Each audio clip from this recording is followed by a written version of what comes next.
Back in the day, being the child of someone who hated video games was painful because products like Final Fantasy I, a niche title, well, relatively niche title released on that's available on specific platforms that you don't necessarily know where to find or where to get them or how to pick them up, and like so many. I have been wanting to play Final Fantasy I since elementary school, right? Like ever since I became a fan with 10 and then 6 and yeah, those were the two Final Fantasy games I grew up with, right? I became a fan of Final Fantasy after playing Kingdom Hearts, right? I saw these cool ass characters. I saw these awesome weapons, like these interesting lore bits. I saw them and I wanted to learn more about them. And I ended up getting into, I think, one of the all time great video game franchises. The original classic Final Fantasy, 1 through 10, top tier story, like amazing art, like the best ever music, the greatest turn-based fantasy RPGs ever. I think for a wide audience, Final Fantasy, right? I've loved these games for a long time now, and it's been weird, looking back and just seeing how slowly I traditionally got through them, right? 10 I didn't beat until like after I got out of high school because I got filtered at a certain point. Like for some reason, like I didn't want to fight Sin at the end. Like I don't know. Like Final Fantasy 10 like really drops off in quality uh after you get Una back, I think, right? Like that game has known problems, right? I didn't finish the game for a long time. Finally went back and did it. And you know what? Like, even with that, all of that game's problems, like, I still love that game to death. I love the characters. I love the design. Final Fantasy VI, I thought was overrated when I first played it. But now that I'm playing through it again on Switch, the Pixel Remastered version, I am really starting to appreciate just what this game does. And a big reason for that is that I now have more perspective as to what RPGs were like back then. Because I think like at the time, Final Fantasy VI was like, alongside Chrono Trigger, were like the only two Super Nintendo RPGs that I was aware of, so I had nothing really to compare it to. So I was comparing it more to like, Paper Mario, Mario and Luigi, Fire Emblem, I think. Bat and Kaitos Origins, games that I technically liked a lot more, that technically had advancements, a decade of innovation and like technological evolution. And at the time, like I thought Final Fantasy 16 was kind of basic and kind of simplistic, and it was a good game, right? I loved it, but like to say it was like my favorite ever, no, right? Like it was. It's weird coming back to Final Fantasy 6, like all these years later, and finally starting to realize just how great the games actually are, right? We see like I've played through Final Fantasy IV. I'm anxious to play through like 9, 5. I've been trying to get through both for like over a decade now, and I've never gotten around to it.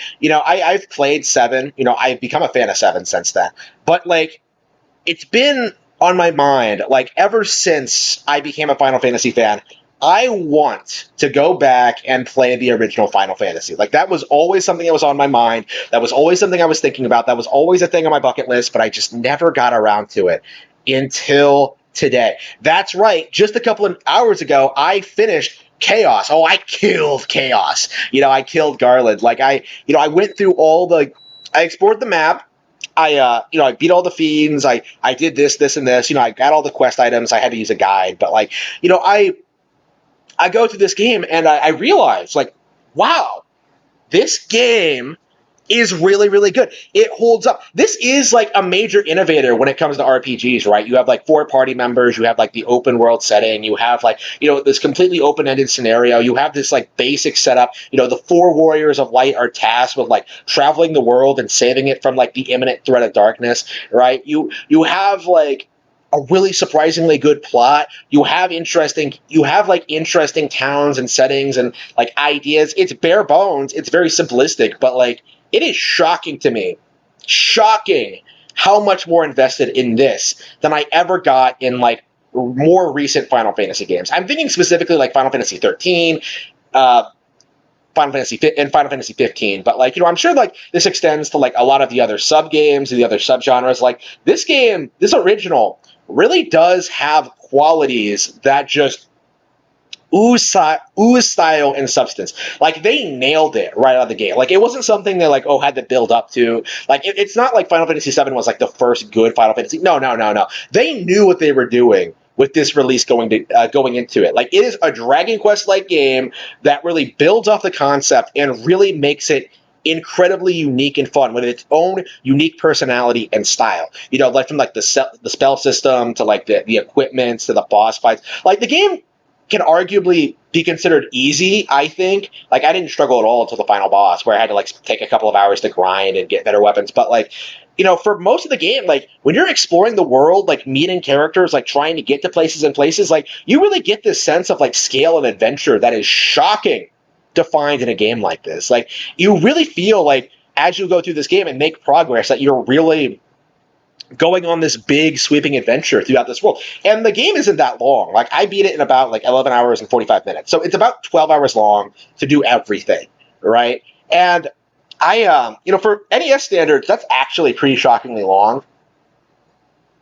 But like, man, I was really taken aback by how much I enjoyed this, right? Like, I don't think it's going to be my new favorite or anything. Like, I do think the series grew from here. Final Fantasy VI, if anything, has impressed me more. And I've already started Final Fantasy II, and I'm kind of like really getting excited by like the interesting mechanics that are on here. Like you have like a dialogue tree system and you have like a different level up system that ties into your equipment somehow. It feels completely different.